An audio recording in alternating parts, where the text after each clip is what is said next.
There's definitely a shift in the political conversation. And because we are all interconnected with social media feeding us what is also happening around the world around this very issue, for many South Africans, I'm assuming this is even more encouragement. More encouragement that it's not just us here in South Africa who are feeling frustrated because of what the government is doing. Just this month alone in September, in Madagascar, the president who took power in a coup, is accusing protesters of trying to trigger another coup. Young people in Madagascar have taken to the streets to voice anger at water and power cuts, as well as corruption in the political system. Then in Nepal, the Prime Minister of Nepal was forced to resign on Tuesday by angry young anti-corruption protesters.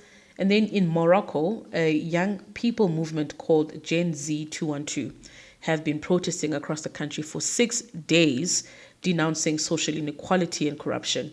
Here at home, we are seeing something similar, basically bubbling under, with young people saying, guys, it's time that we take to the streets.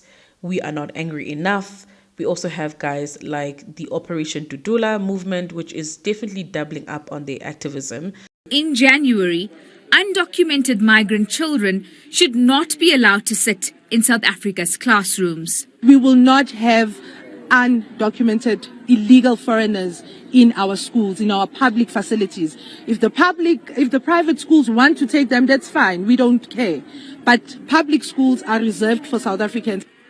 The group believes undocumented pupils are placing a strain on the education system, leading to overcrowded classrooms.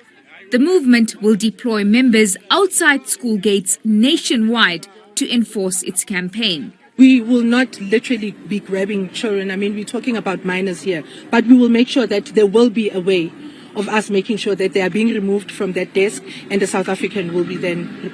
So I thought I would just take this time to share my 2 cents on this issue. And hopefully, and I know because we all feel such a strong feeling against governments, I'm with everyone. I also feel angry. At times I even feel like I hate the government. So I thought I'd just lend my 2 cents in terms of understanding how did we get to this place, right? How did we get to this place, and potentially what can we do from here on? And in this moment, it becomes quite critical to understand the early writings of Karl Marx, Friedrich Engels, who basically their writings became the springboard for the many philosophers that came after their time, who wrote ideologies that have directly impacted or influenced the ideological direction of the most dominant force in South Africa, which is the African National Congress. So Marx in his writings made a couple of observations, right? So as he was busy jotting everything down, he made some key observations about society, human nature, which are still very much true till this day, because that is essentially the fabric or what makes humans the way that they are. He made observations around the fact that the people who own the means of production, right? At the time, means of production at that time was the capital, right? What we know today as money and having capital, at that time it was called the means of production. He made the observation, people that own the means of production are always going to be the ones that have a lot of power. He made the observation that as human beings, we have needs. Therefore, we are always going to work. Needs such as taking care of ourselves, food, shelter, survival. And as a result, these are the very needs of human nature, right? Of humans that also make them vulnerable to exploitation. And then Marx further observed that this very separation of the means of production person versus the worker is why society is divided in class, right? Divided by class. But then he also observed that class, although it's one key aspect of, society, boss versus employee, employer versus employer, that is not the only thing. That humans are also very much tied to the sort of identity, right? To the ethnicity, where they come from. That kind of thing also matters to people, right? History becomes another critical part. Hence, if you look at the politics direction today, there's a lot of sort of identity politics at play, right? Women versus men, children, people of color, in terms of how the United States views this. You do see the identity part being a really, really important tactic that is used in politics. Then Marx also wrote that whilst he has made all of these observations about human nature and why things happen the way that they do, it wasn't enough to just simply write things down or make observations. He wanted there to be action, right? Hence, in the Communist Manifesto, one of the sort of most famous call-outs is that the workers of the world must unite. He had already made the note that there's exploitation that's taking place. The people that own the means of production are the ones that just, exploit workers. Workers get the bare minimum for the effort that they put in. Hence, the call to say workers of the world must unite and overthrow the owners. That is what the call that Karl Marx put out there. So once this was in motion, like I spoke about the fact that what Marx had envisioned, there were many iterations of his writings, right, by people that lived even after his time, who attempted this very thing, and it failed every single time. Even in Marx's time, workers did not unite to overthrow the capital. People that came after Karl Marx, right, with the Soviet Union, one example is the USSR and the collapse of the USSR, adopting the very theory that Marx implemented, it did not work. Instead, what has happened is that workers have basically been shoved under the power, or at least the unified under politicians, right, which is the state. The state has been the one that just, has scooped over all of the workers onto their side. We unified under the governments. That's what a lot of people identify themselves through the government. And then the government, or at least the politicians, then become the ones that are going to the means of production owners. They're the ones that are doing the agitating. They're the ones that are going out to seek to destroy, so to say, the people that own capital. That's what has happened. Workers themselves didn't unite. In fact, there are so many references where, in the case where war broke out in some nations where they were communist leaning or where they adopted the theory of Karl Marx, what happened is that the workers would fight amongst themselves. So the moment that the system is not stable, the moment that there's war, the moment that there isn't enough for people to eat, the moment there's not enough for people for things to go around, when the climate is not conducive and when people can't work, they fight amongst themselves. So when you break away from that means of production system through, for example, having an ineffective government, it doesn't necessarily lead into workers wanting to stand up together. That has never been the case. And it's really key and important to understand how we've sort of automatically become unified under government, right? Because that's essentially where the power lies in most ways, because government has power because they have access to people. Remember, people are sort of the most important party, because when means of production owners or when business owners or capital, they cannot move without workers. They cannot operate or run production plants. Companies can't operate without workers. So people become really critical. But government has that portion. Government has direct access to people. And one of the ways in which government has managed to get the access to people, more than our bosses, more than people who own companies, more than people who own businesses, is because government has that intimate sort of one-on-one connection. One of the things I often observe with the leader of the African National Congress currently, Ramaphosa, is his demeanor, right? When he goes out in public. I remember the time he visited Madagascar shortly after the whole issue with the water issue, with the Rooiwal plant and all of that. And he went there to visit the people of Madagascar. You just see the way in which he interacts and engages with people, the way he just is able to work the crowd. Only politicians can do that. Business owners, they have a straight face. It's good morning if you're lucky, or they do that smile if you're lucky, right? So when in terms of appealing to people, governments have been able to do that far better than with business. And in many instances, especially governments that support ideas that Karl Marx speaks about, right? Governments that are just so eager or present themselves as going to deal with the exploitation, working for for people and trying to, change their material conditions, fix inequality. Guys that speak that rhetoric, what they actually do, now that we unified under them, because now they're the ones that are the main leaders, they're the ones that have access to people, they are then telling you constantly through many different ways, through various channels, that, hey, look at that guy. He has something that you don't have. They say, no, don't trust that person. That person is the oppressor. They'll use rhetoric like, hey, we will never forget where we come from.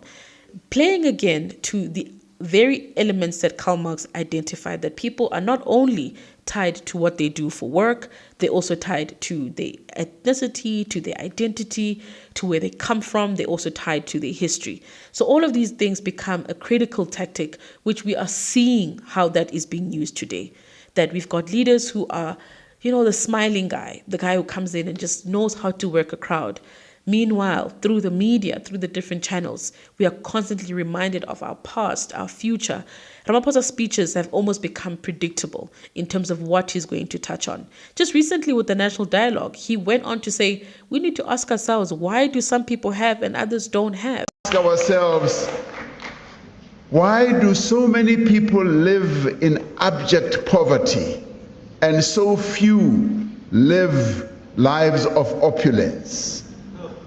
Why, after decades of democracy, are the prospects of a white child so much better than those of a black child? We need to ask ourselves that. That is precisely what happens.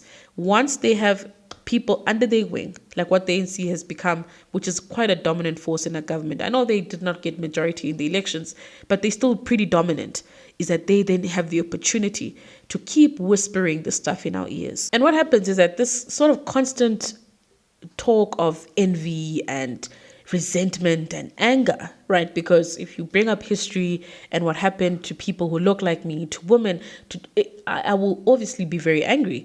So what happens is that when this thing is constantly put in your ears, it just creates the separation between your masses and those who own the means of production, essentially creating a separation between your masses and opportunity, because opportunity is in the capital space. We know that. Opportunity is in the business. But if you have a government that is constantly picking at these things, that look at how the business owner looks, look at where all of these things, it creates a separation. What we're seeing in South Africa today is a classic example of this very separation, because the government is the one now that has all of the power. They're the ones that we are unified under. They therefore become our representatives, right? But they are very hostile to business. We are seeing this time and time again. They want to tell business what to do. They want to tell business who to hire. All of these different things. They want to tax business over and over and over again, right? Because they've got the power. We gave them the power. When this happens, the business, like we're seeing in South Africa, slowly but surely starts to shift away. Businesses find other markets, because when they can, if businesses are able and have the opportunity to take the operation plant and move it elsewhere, especially with the world becoming so flat where things can move around easily, they will gladly take that opportunity, making South Africa what we call a non-business friendly environment. That is what happens when the government, like in the case of the ANC, adopts these very ideologies. It just ends up creating a separation. And when that separation happens between your masses and those that are in business, those that have capital, that's when you have disaster. That's when we lose. Because the truth of the matter is, had the South African government, or at least the African National Congress, since 1994, along with these other African countries that I noted here, for example, in the case of Madagascar, had those types of countries, from the moment that they received independence, from the moment they got independence, had they focused on the key things, which is to strengthen education, build and maintain infrastructure, make sure that your citizens are safe, build high trust societies, right? Had they done that from day one, 31 years later, in the case of South Africa, we would be far. Instead, they have just created the perfect environment to create the separation while making themselves the heroes in public, right? Blinding people time and time again with this rhetoric, right? Whilst they are not held accountable, all that they need to do is to come up in the next election and say, we promise you we will fix this. We will give you a transformation fund. How are you going to, what guarantees do I have if I get a portion of the transformation fund? What guarantees do I have that my business that I'm getting through the fund is going to succeed in a country that has such high crime, right? So it just shows you that the basics are what are important. But no, not with leaders who adopted this thinking of Karl Marx and all of these other guys who just sat on the sidelines, did not contribute in any way, but saw a gap because, hey, there was exploitation taking place. I'm going to be the one that creates the solution. You know, another fundamental thing about life that you have to realize is that when you want to move in life, it starts with taking one step at a time. If you're sitting in a position in your life now and all you're saying is, oh yeah, I don't have enough. Oh yeah, I'm not smart enough. I don't have enough money. Look at that guy. He's got all the money. I don't have the money. Let me tell you, 5 years is nothing. You'll be stuck in that same position. Because when you want to succeed, you have to take one step at a time and you build from there. If you are constantly sitting in a position where you're looking at that guy, pointing fingers, making yourself feel sorry for yourself.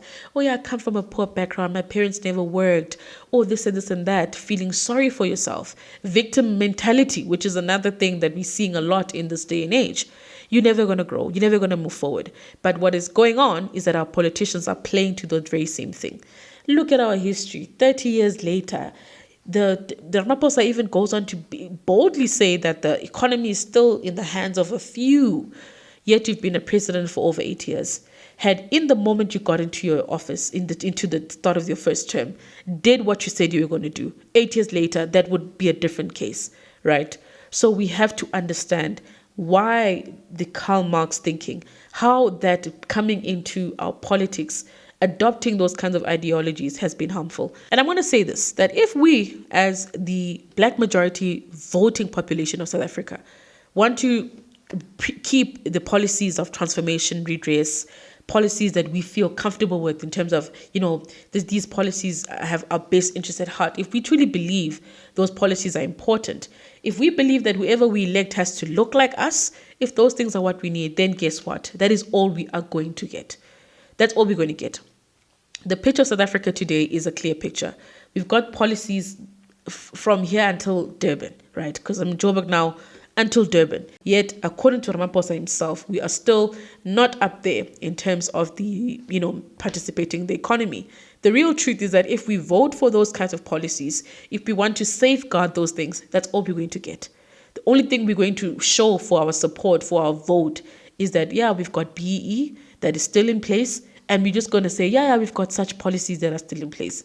Those policies do not magically fix these things. They don't magically create opportunities. Those policies are all about redistribution. They're all about transferring. But transferring what if we don't have an economy? Redistributing what if we don't have enough wealth? Because another thing that is really creating this tension, especially amongst young people, when you look at social media, when you look at TikTok, is the contradiction of especially people who are up there, people who've got a high following, on social media, the big names. Whenever, the contradiction has to be called out. There's a term for it. It's cognitive dissonance, whereby what you say you believe and what you actually benefit from is not the same thing. You'll find a celebrity waking up one day frustrated by service delivery, right? I'm not going to mention any names. There's so many. You can just think of one now. There they go on social media. Their video gets 50,000 likes, 70,000 reshares because it's a celebrity speaking about some of the social ills that we're facing, whether it's water, roads, potholes, or whatever. Even crime. Some of them come out and just speak about crime being such a problem. The same person tomorrow will be the one saying, guys, we need to make sure that we keep this. We need to make sure that our history. Let me tell you, like I said, we cannot have it all. We cannot have it all. We cannot say we want to grow and at the same time say we want to do whatever. Because once you start moving between, do I need water? Do I need transformation? You will never move. In fact, you'll be the person who either vote for the ANC time and time again, or you won't even be empowered to vote for someone else. So this contradiction is very important because it is the very reason why young people who look up to these people, who look up to the people that have high following, who look up to these influencers, find themselves even more confused. Cool. I'm going to leave it at that. Thanks for watching. As a quick reminder, before you go, please hit subscribe to this YouTube channel and also like this video. It helps a lot and it goes a long way. Thank you so much. I will see you guys again soon.